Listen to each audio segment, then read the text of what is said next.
Γεια σου. Είμαι ο Πολύβιος και είμαι βιολόγος αγριής ροής. Έκανα πάντα ό,τι περνούσε από το χέρι μου για να ασχολούμαι με αυτά τα πλασματάκια. Όμως μάντεψε. Τελικά έπλεξα με ανθρώπους. Και ενώ όλοι γύρω μου λένε να σκεφτώ έξω από το κουτί, εγώ απλά θέλω να κάνω αυτό το κουτί πράσινο.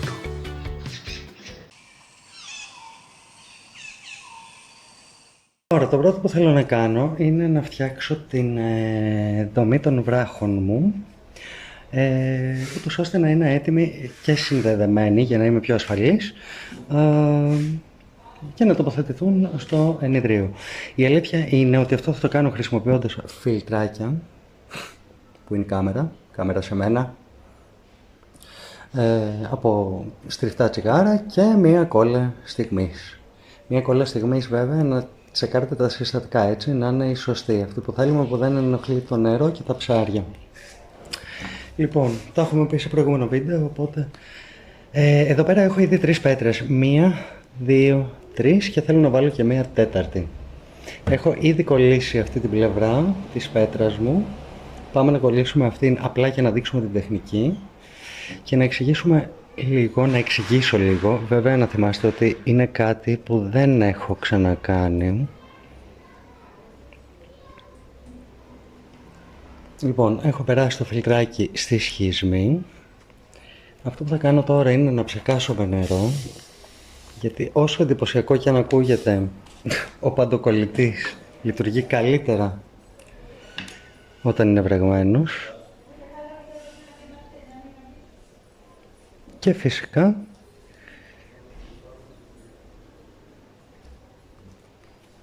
βάζω μια γενναία ποσότητα, όχι υπερβολές, αλλά μια γενναία ποσότητα.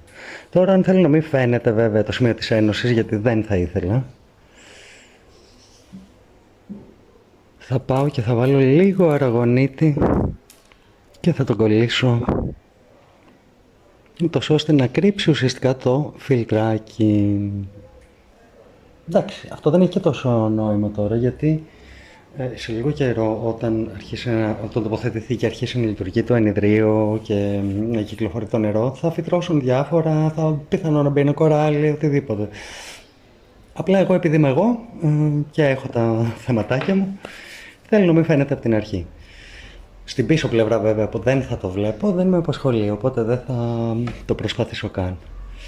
Εδώ θα μπορούσα να το καθαρίσω λίγο, βέβαια πρέπει να έχει κολλήσει τώρα. Ναι, αυτό έχει κολλήσει, δεν πειράζει, προσθέτει.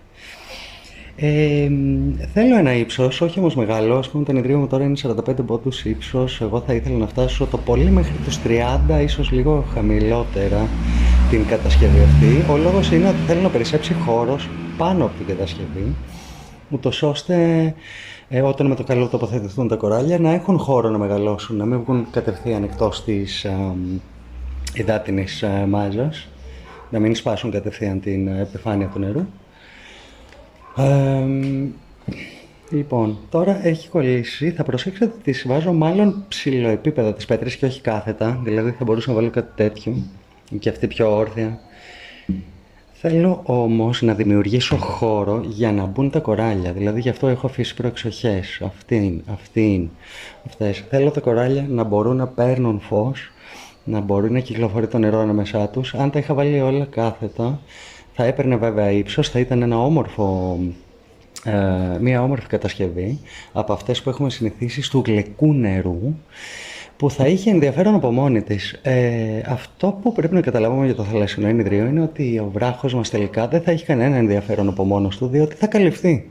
Θα καλυφθεί είτε από κοράλια, είτε από άλγη, είτε από κοραλίνη. Δηλαδή δεν έχει σημασία. Αυτό που βλέπω τώρα είναι απλά κάτι για να με κατευθύνει. Ο σκοπός είναι με την πάροδο του χρόνου να μην βλέπω καν τον βράχο τελικά. Επομένως και αυτό θα μπορούσα να το βάλω έναν τρόπο τέτοιο, ούτως ώστε να πάρει ένα ύψος. Όμως χάνω πάρα πολύ επιφάνεια. Θα μπορούσα να βάλω κοράλια εδώ. Δεν βλέπετε. Θα μπορούσα να βάλω κοράλια εδώ.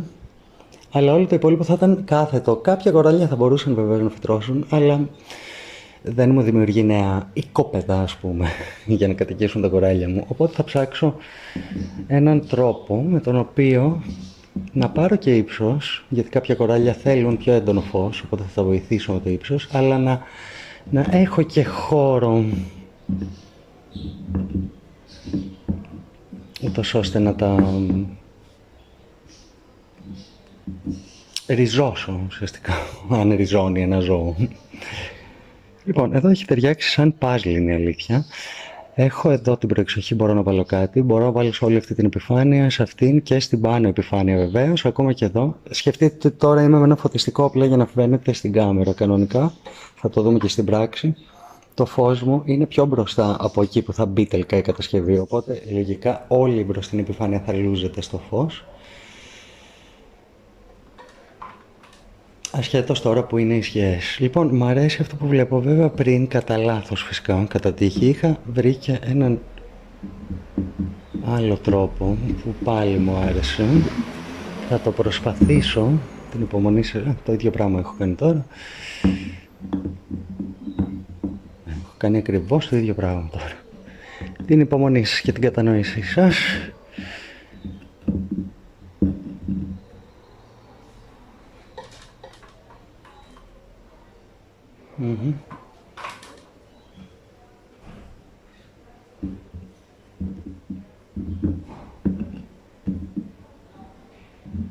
Τέτοιο θα ήταν πιο όμορφο και θα με εξυπηρετούσε και καλύτερα ίσως. Θέλω να βρω μια ισορροπία, ασχέτως του ότι θα το κολλήσω. Καλό θα είναι να έχει μια ισορροπία από μόνο του, έτσι. Αν κινδυνεύει δηλαδή να καταρρεύσει με το παραμικρό και απλά θα μείνει κολλημένο επειδή το κόλλησα, πάλι δεν είναι και πολύ λογικό. Θέλω να έχει και μια ισορροπία από μόνο του. Απλά να εξασφαλίσω ότι δεν θα χαθεί αυτή η ισορροπία κολλώντας το. Λοιπόν, και αυτό μου αρέσει. Έχει και εδώ άνοιγμα, όλα αυτά, όλη αυτή η επιφάνεια, μπροστά, εδώ. Νομίζω θα πάω με αυτό, παιδιά, τώρα. Μόλις το έχασα. Οκ. Όταν είσαι τρομερός, είσαι τρομερός. Λοιπόν, ωραία, με αυτό θα πάμε. Θα προσπαθήσω να περάσω τα φιλτράκια μου. Δεν κάνω διαφήμιση, αυτά είχα. Ένα εδώ.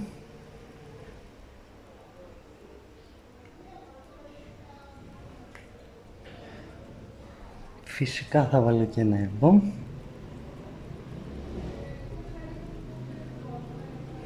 Η αλήθεια είναι ότι θα βάλω αρκετά φιλτράκια σε αυτό το σημείο, διότι θα περάσει όλη η Αθήνα τώρα, έτσι. Ακούτε την κίνηση από έξω. Κανονικά εδώ πέρα περνάει ένα αυτοκίνητο το 3ωρο.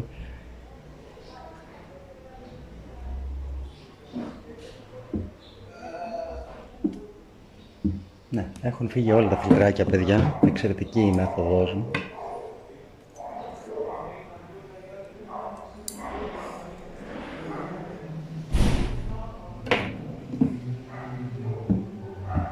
Λοιπόν, πάμε ξανά. Πάμε ξανά. Ωραία. Εδώ είναι το σημείο ισορροπίας σου, ρε φίλε. Κάτσε να καταλάβουμε τι θες τώρα. Εγώ θέλω όμως να σε εξασφαλίσω. Καθίστε λίγο να σας πάρω μαζί. Τώρα θα κάνω ένα όνειρο όλο. Κρατάω και κινητά, θα κρατάω και φιλτράκια, θα κολλάω κιόλας. Εντάξει, για Όσκαρ σκηνοθεσίας πάει το συγκεκριμένο. Λοιπόν, αυτό που θέλω τώρα να κάνω είναι να στα σημεία επαφής να τα ουσιαστικά ενισχύσω. Εδώ όμως δεν κάνει επαφή. Εδώ απλά χοροπηδάει μέσα. Ωραία. Επαφή κάνει εδώ.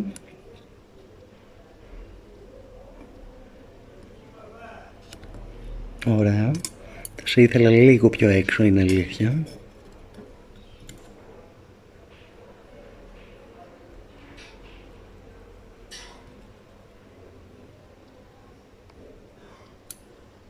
Ωραία. Θα ήθελα άλλο ένα φιλτράκι. Μπορεί να γίνει με βαμβάκι. Μπορεί να γίνει με χαρτί. Με χαρτί υγείας, έτσι. Ένα μαλακό χαρτί που να μπορεί να απορροφήσει την κόλλα. Δεν έχει νόημα να βάλουμε α4. Λοιπόν, θα ήθελα επίσης και εδώ. Δεν ξέρω πώς θα γίνει τώρα αυτό.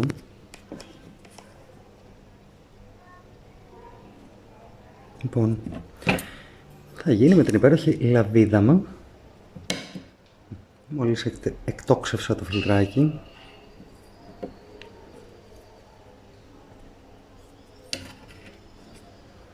Για να δούμε.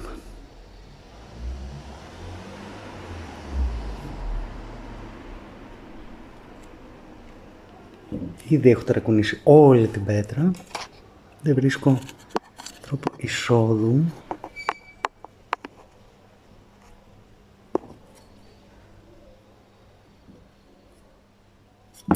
Ναι, ωραία. Λίγο έλειψε. Λοιπόν, τώρα που έγινε αυτό,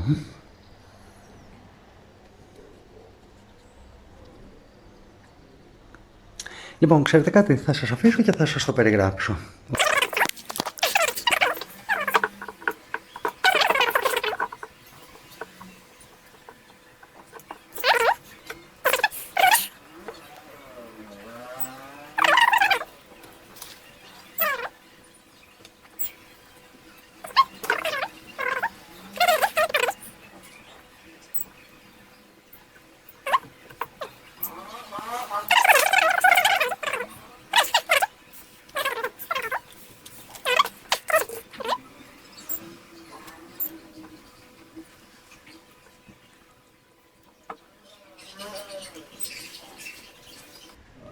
Αυτό το μυστικό που θα ήθελα όλοι να γνωρίζουμε είναι ότι αυτό κάνει εξαιρετική δουλειά και μέσα στο νερό.